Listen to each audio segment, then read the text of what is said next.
ये जो नज़र आ रहा है आपको, ये हाथी का जो है ना खाने वाला दांत है अंदर, उसका छोटा सा पीस। और इसी तरह ये क्रोकोडाइल का है। तो ये मुख्तलिफ जानवरों की बोन्स हैं।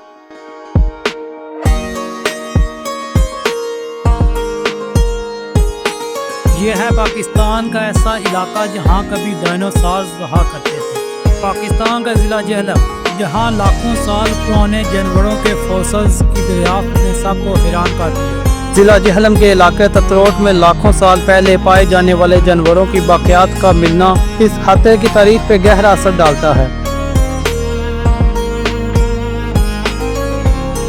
अस्सलाम वालेकुम नाज़रीन, वॉक्स पाकिस्तान के साथ मैं हूं राशिद चौधरी। नाज़रीन, आज हम ज़िला जेहलम में मौजूद हैं। ज़िला जेहलम का तारुफ आपने मुख्तलिफ हवालों में सुना होगा, लेकिन आज मैं आपको एक बहुत ही मुनफरिद हवाले से ज़िला जेहलम का तारुफ करवाने जा रहा हूँ। ज़िला जेहलम एक ऐसा इलाका है जहाँ से हज़ारों नहीं बल्कि लाखों साल पुराने फॉसिल्स मिल चुके हैं। आप मेरे सामने देख सकते हैं मुख्तलिफ इक़साम के फॉसिल्स पड़े हुए हैं, जिनमें हाथी दांत शामिल है या मुख्तलिफ जानवर जो नापैद हो चुके हैं, उनकी हड्डियाँ वगैरह, जो लाखों साल पहले इस इलाके यानी कि ज़िला आज के मौजूदा ज़िला जेहलम में रहते थे। और ये ऐसा इलाका है कि जहाँ से अब अमूमन आप किसी भी इलाके से जब फॉसिल्स मिलते हैं तो उस इलाके में म्यूजियम लाजमी बनाया जाता है। जैसे रिसेंटली मेरा टेक्सला, पाकिस्तान के टेक्सला शहर में चक्कर लगा, तो वहाँ पे आप भी जानते हैं कि स्टोपाज वगैरह दरियाफ्त हुए हैं। तो उस इलाके में टेक्सला में एक टेक्सला म्यूजियम बनाया गया, जहाँ उस इलाके से मिलने वाली सारी चीज़ें रखी गई हैं। लेकिन बदकिस्मती से ज़िला जेहलम में आज तक कोई ऐसा म्यूजियम नहीं है। तो मैं ये इस चीज़ की बहुत ही कमी महसूस करता हूँ, क्योंकि ये बहुत ही कीमती अशिया है जो इस इलाके से मिली है। मेरे साथ आबिद साहब मौजूद हैं, पाकिस्तान के ज़िला जेहलम के इलाके थ्रोट से इनका ताल्लुक है। तो इन्होंने ये बड़ी मेहनत से और कई सालों की कावश से ये चीज़ें ढूंढी हैं, ये फसल ढूंढे हैं, और ये बहुत ही कीमती चीज़ें हैं। तो हमारा ये मानना है कि इन चीज़ों के लिए, क्योंकि इनको यहाँ से शिफ्ट कर दिया जाता है मुख्तलिफ यूनिवर्सिटीज़ वगैरह में, कुछ लाहौर की यूनिवर्सिटीज़ में चीज़ें पड़ी हुई हैं, कुछ दीगर शहरों में पड़ी हुई हैं। तो हमारा ये मानना है क्योंकि ये ज़िला जेहलम से चीज़ें निकली हैं, तो ज़िला जेहलम में एक म्यूजियम होना भी लाजमी है। तो आज मैं आपको ये सारी जितनी चीज़ें दरियाफ्त हुई हैं, इन सब का तारुफ करवाता हूँ कि ये कौन सी चीज़ें और कितने हज़ारों या लाखों साल पहले कौन से जानवरों के फॉसिल्स हैं, और इनका मिलना पाकिस्तान के लिए, ज़िला जेहलम के लिए कैसे फ़ायदा कौन साबित हो सकता है। अस्सलाम वालेकुम जी।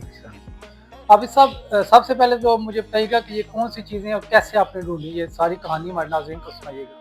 जी, इसमें बहुत सारे जानवरों के दांत पड़े हुए हैं। तो इसमें हाथी भी है, गैंडा भी है, घोड़े भी हैं। ठीक।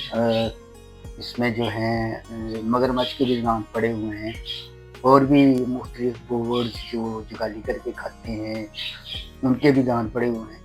तो ये इस तरह के फॉसिल्स हमारे ज़िले के अंदर जेहलम से, चकवाल से, आगे खुशाब वगैरह से सालिट रेंज जा रहे हैं, इससे दरियाफ्त होते रहते हैं।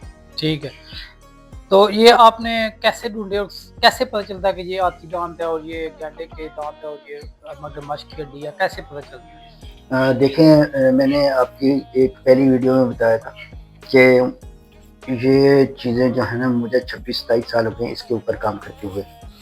अब ये देखें, मैं कैमरे के सामने इसको लगा के दिखाता हूँ। कहते हैं ना, हाथी के दांत खाने के और दिखाने के और, बिल्कुल ठीक है।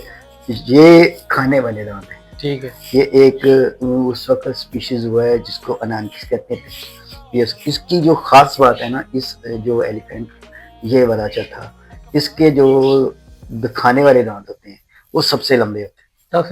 सबसे लंबे उसके दांत, ठीक है। एक तो मेमथ होता है ना, मेमथ के तो बहुत लंबे होते हैं।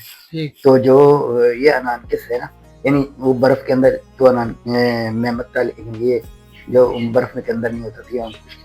अच्छा, ये अब बिल्कुल नापैद हो चुका है, पूरी दुनिया के अंदर ख़त्म हो चुका है, और ये बहुत बड़ा था।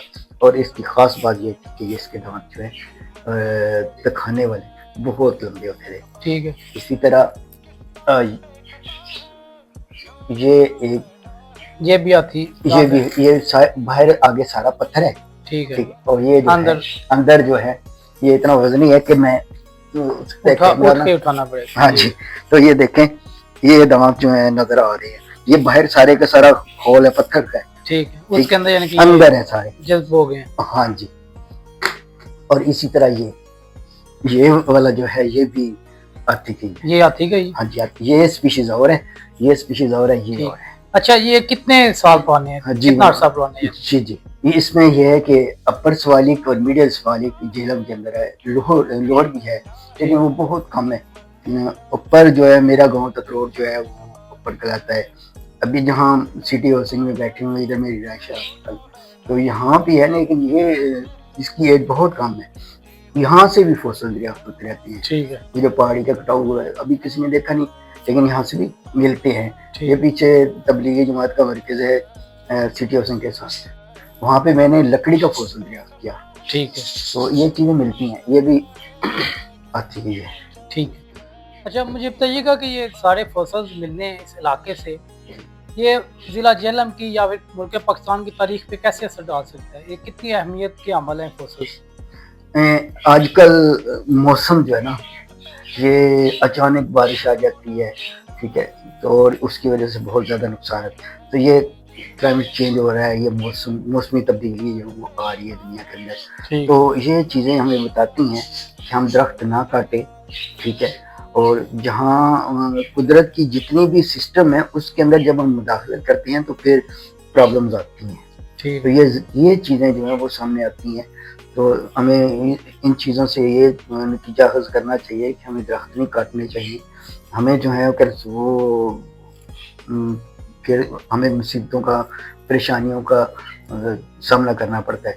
दूसरा ये कि अगर आपने कहा कि ये क्या फ़ायदेमंद हो सकता है, तो ये चीज़ें बैरून ममालिक के अंदर जो है वो इनके जो पार्क बने, फॉसिल पार्क है, फॉसिल के ऊपर म्यूजियम है, वहाँ पे फिर वो क्या होता है कि टिकट लगता है, टिकट से अर्निंग होती है उस गवर्नमेंट को, फायदा होता है। अभी ये बच्चे ले जाते हैं जो पीएचडी कर रहे हैं, एमफिल कर रहे हैं, उनके ऊपर तहकीक करते हैं, वो फेंक देते हैं। ऐसा नहीं होना चाहिए, उनको फेंकना नहीं चाहिए, बल्कि उनको किसी म्यूजियम के अंदर वो बाकायदा असाइनमेंट हो, भाई आपने इसके ऊपर पेपर लिख के किसी म्यूजियम को देना है।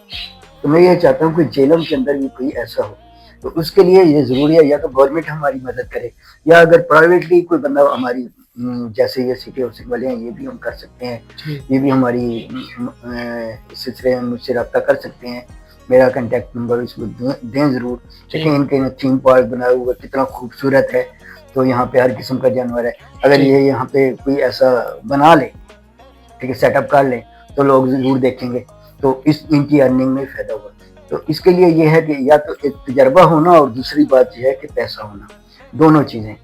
अगर इनके पास पैसा है तो मेरे पास तजर्बा भी तो है ना, मैं इनको ये चीज़ें ढूंढ के दे सकता हूँ, लेकिन ये है कि ये मुझसे रब्ता करें। बिल्कुल ठीक। हाँ जी, आपको फॉसिल्स का भी तारुफ करवाया, और ये आबिद साहब की बड़ी काविश है, इन्होंने बोला कि गालिबन 27 साल से ये ढूंढ रहे हैं फॉसिल्स, और इनकी कह सकते हैं कि आधी जिंदगी इस काम में लग चुकी है।